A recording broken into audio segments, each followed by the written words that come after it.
పవన్ కళ్యాణ్ గారు 22 కేసులు ఉన్నాయని చెబుతాడు. ఎందుకే అబద్ధాలు చెబుతాడు నాకు అర్థం కాకుండా? తెలుసుకుని చెప్పాలి కదా. 2 కేసులు మాత్రమే అతని మీద ఉన్నాయి, అవి కూడా NBWs ఉన్నాయి.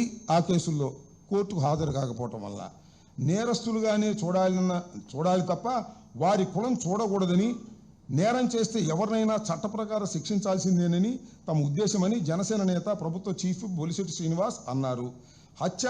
హత్యాచారాలు పాల్పడిన వారిని ఏమి అనొద్దని చెప్పడమే మీ ఉద్దేశమా? హత్యా నేరాలు పాల్పడినటువంటి వారిని ఏమి అనొద్దని ఎవరు చెబుతాడు? కోర్టులో పెట్టమంటాం, అంతేగాని తీసుకొచ్చి కాల్ చేయమంటారా? చంపేస్తారా? అది ఇక్కడ పాయింట్. అనొద్దని చెప్పడం మీ ఉద్దేశమా అని వైకాపా నేతలను ప్రశ్నించారు. చనిపోయిన వ్యక్తి కాపు కాబట్టి కాపులను చంపేస్తున్నారని, చంపిన వ్యక్తి కాపు అయితే కాపులను హింసించేస్తున్నారని తప్పుడు ప్రచారం చేస్తున్నారు. తూర్పుగోదావరి జిల్లాలో ఎక్కడో మాట్లాడాడు. ఆయన ఏమంటాడు? తప్పుడు ఫోటో, వైకాపా నేత అంబటి రాంబాబు తప్పుడు ఫోటోలతో ప్రజలను తప్పుదారి పట్టించారన్న మండిపడ్డారు. నేను తప్పుడు ఫోటోలతో తప్పుదారి పట్టించాను అనుకోండి, కాసేపు అనుకుందాం. అంటే ఆయన చచ్చిపోలేదని మీ ఉద్దేశం?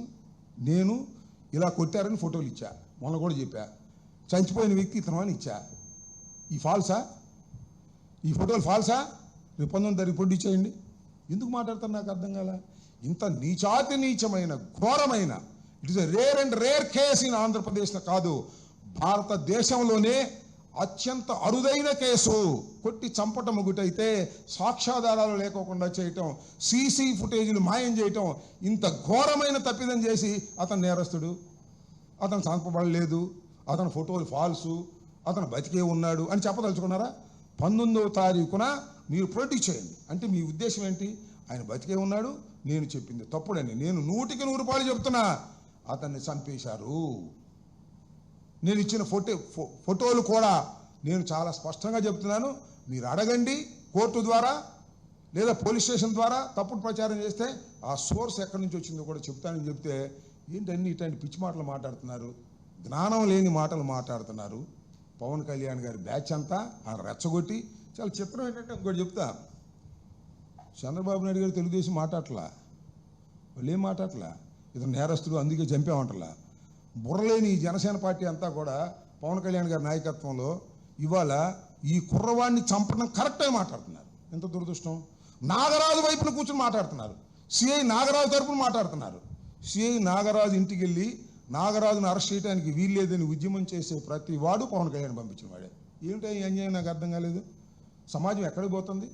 ఒక లాకప్లో ఒక వ్యక్తిని దారుణంగా చంపి సాక్ష్యాధారాలు లేకోకుండా చేసినటువంటి పోలీస్ వారిని నువ్వు సపోర్ట్ చేస్తున్నావంటే అసలు బుర్ర ఉందా బుర్ర లేదా నాకు అర్థం కాల. అదేమంటే మైక్ ముందు చాలా గొప్ప గొప్ప ఉపన్యాసాలు చెప్పేటటువంటి కార్యక్రమం చేస్తున్నారు. ఇది చాలా దారుణమైనటువంటి అంశం.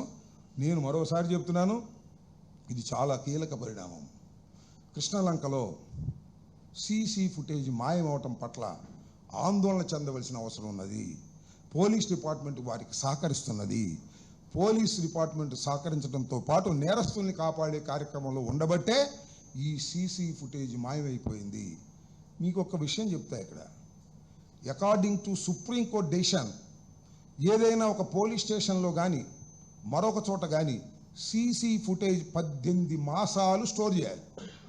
18 రోజులు కూడా స్టోర్ చేయాలి. హోంమంత్రి గారు ఏమన్నారు తెలిసి మధ్యన, రాష్ట్రంలో 70,000 సీసీ కెమెరాలు ఉన్నాయి, ఎక్కడ నేరం జరిగినా టక్కని తీసేస్తామన్నారు. ఎవరు? హోంమంత్రి గారు. పోలీస్ స్టేషన్లో లేవు. రోడ్డు మీద సంగతి ఏమిటి ఎరుగు? పోలీస్ స్టేషన్లోనే సీసీ ఫుటేజ్ మాయం చేశారు. ఏంటిది? ఏమండి హోంమంత్రి గారు, మీ వల్ల కాదులే, పవన్ కళ్యాణ్ గారికి ఇవ్వండి, సీసీ కెమెరాలు తెప్పిస్తాడు. పవన్ కళ్యాణ్ గారికి హోమ్ ఇస్తే సీసీ కెమెరాలు తెప్పిస్తాడు. పాపం ఈ అనిత్ గారి వల్ల ఈ సీసీ కెమెరాలు మాయమైపోతాయి.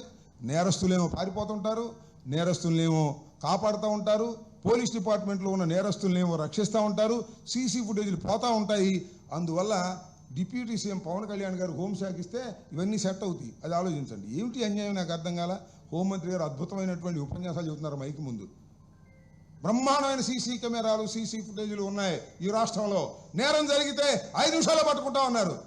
చివరికి పోలీస్ స్టేషన్లోనే దిక్కుమొక్కు లేదు. ఇంత దారుణమైనటువంటి సంఘటన బహుశా ఎక్కడ జరగదని కూడా ఈ సందర్భంగా నేను చెప్తున్నాను. అంత మేకప్ చేసే కార్యక్రమంలో ఉన్నారు. ఈ కేసు అంతా కూడా కొలాప్స్ అయిపోయింది. కేవలం ఊరిని తూతూ మంత్రంగా ఆ తల్లిదండ్రుల్ని, ఆ తల్లిని లేదా వారి కుటుంబాన్ని ఏదో కంటి తుడుపు చర్య చేయాలనే ఉద్దేశంతో సిట్టు వేసి వాళ్ళ చేత విచారణ జరిపి నేరస్తులు ఎస్కేప్ అయ్యే విధంగా అతి బలహీనంగా కేసు రిజిస్టర్ చేశారు. అతి బలహీనంగా విచారణ జరుగుతుంది. అతి బలహీనంగా ఛార్జ్షీట్ వేస్తారు.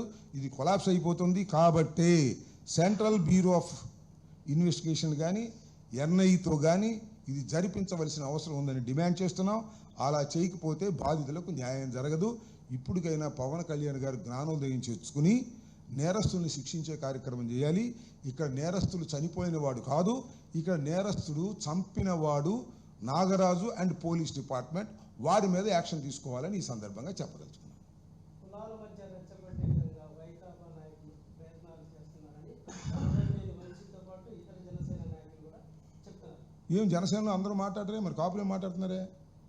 నానాజీ ఆయనే, మరి బొలిశెట్టి శ్రీనివాస్ ఆయనే, దుర్గేష్ ఆయనే, కాపులే మాట్లాడుతున్నారు. మరి కడమ లేరా? కడమ ఎందుకు మాట్లాడలేదు చెప్పండి నాకు.